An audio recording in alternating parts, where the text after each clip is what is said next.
ओम श्री गणेशाय नमः। आइए श्रवण करते हैं करवा चौथ व्रत की कथा, जो कि महिलाएं अपने सुहाग की लंबी आयु के लिए करती हैं। भारतवर्ष में कार्तिक मास के कृष्ण पक्ष की चतुर्थी को ये व्रत किया जाता है। इस दिन स्त्रियां व्रत रखती हैं और ये व्रत निर्जला होता है। बिना पानी पिए दिन भर रहती हैं। व्रत रखने के साथ अपने पति की लंबी आयु की कामना करती हैं। रात को चांद देखकर पति के हाथ से जल लेकर के पूजा पूरा करती हैं। ये व्रत करने से भगवान श्री गणेश, महागौरी, भगवान शिव प्रसन्न होते हैं। पूरे दिन निर्जल रहते हुए व्रत को संपूर्ण करना चाहिए। दीवार पर गेरू से फलक बनाकर पिसे चावलों के घोल से करवा बनाना चाहिए। चाहे तो कोई चित्र भी लगा सकती हैं, आजकल बाजार में आते हैं। सुहाग का सामान भी दिया जाता है, जैसे कि सिंदूर, बिंदी, बिछुआ, कंघा, सीसा, चूड़ी, महावर आदि। सूर्य, चंद्रमा, करवा, कुम्हारी, गौरा, पार्वती आदि देवी देवताओं के चित्र के साथ पीली मिट्टी का गौरा बनाकर उन्हें एक ओढ़नी उड़ाकर पट्टे पर गेहूं या चावल बिछाना चाहिए और फिर पूजा करनी चाहिए। इससे प्रचलित अनेक कथाएं हैं। सभी कथाओं का महत्व है।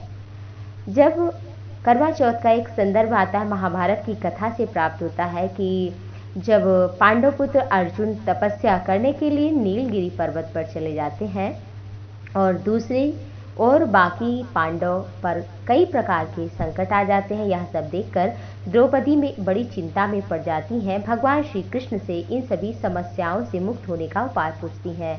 श्री कृष्ण द्रौपदी से कहते हैं कि वो अगर कार्तिक मास के कृष्ण पक्ष की चतुर्थी तिथि अर्थात करवा चौथ का व्रत कर ले तो इन सभी संकटों से पांडवों को मुक्ति मिल जाएगी और उनकी विजयश्री होगी, सभी कष्ट दूर हो जाएंगे।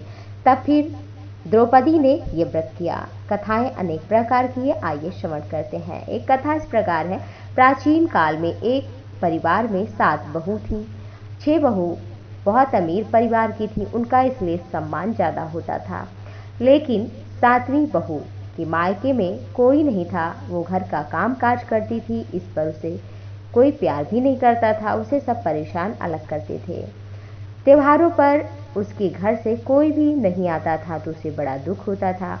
हर वर्ष की तरह एक बार करवा चौथ आया तो सभी बहुओं के घर से उनके भाई सामान, करवा आदि लेकर के आए, पर छोटी बहू के घर में तो कोई था ही नहीं, तो उसे सभी खरी खोटी सुना देते थे। इससे बड़ी दुखी हो जाती थी।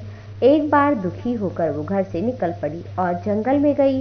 रो रही थी तो एक नाग देवता वहीं रहते थे। नाग बिल में उनका रोना सुनकर वो बाहर निकल करके बिल से आया और पूछने लगा कि हे देवी, तुम किस लिए रो रही हो।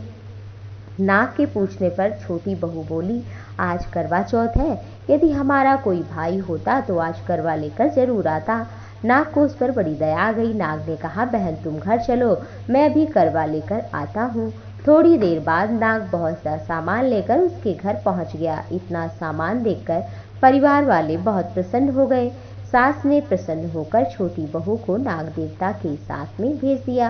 नाग देवता बहू को अपने महल में ले गया और कहा, जब तक तुम्हारा दिल करे आराम से यहीं पर रहो, यहाँ कोई कमी किसी वस्तु की नहीं है, पर एक बात याद रखना, सामने एक नांद है, उसे कभी मत खोलना।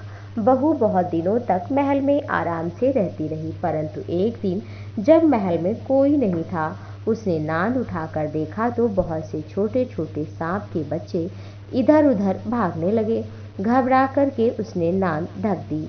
घबराहट में एक सांप की पूंछ नांद के नीचे आने से कट गई। कुछ देर बाद नाग जब महल में आया तो बहू ने सब बात बताई और गलती के लिए क्षमा मांगा। नाग ने भी क्षमा कर दिया। कुछ दिन बाद छोटी बहू ने ससुराल जाने की इच्छा की तो नाग देवता ने उसे बहुत सा धन, सोना आदि देकर ससुराल विदा कर दिया।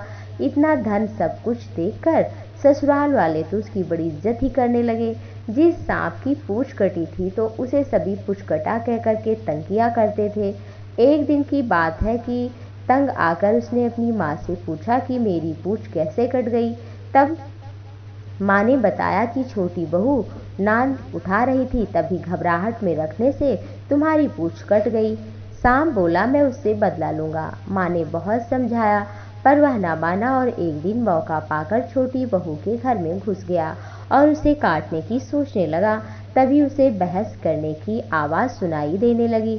छोटी बहू कसम खा करके अपनी सास से कह रही थी, मैंने ऐसे कुछ किया हो तो मुझे अपने प्यारे पुचकटे भाई की शपथ है, उससे प्यारा मुझे संसार में कोई नहीं है। मैं उसी की कसम खाकर कहती हूँ, मैंने ऐसा कोई काम नहीं किया है। तो पुचकटे सांप ने सोचा कि मुझे इतना प्रेम करती है, मैं उसे ही काटने आया हूँ, ऐसी प्यारी बहन से कैसे बदला लूँ, और वो चुपचाप घर चला गया।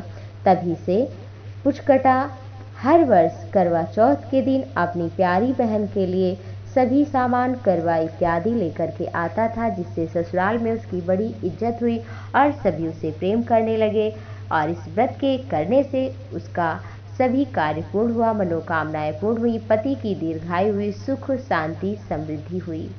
जय माँ करवा। श्री गणेशाय नमः। ओम नमः शिवाय।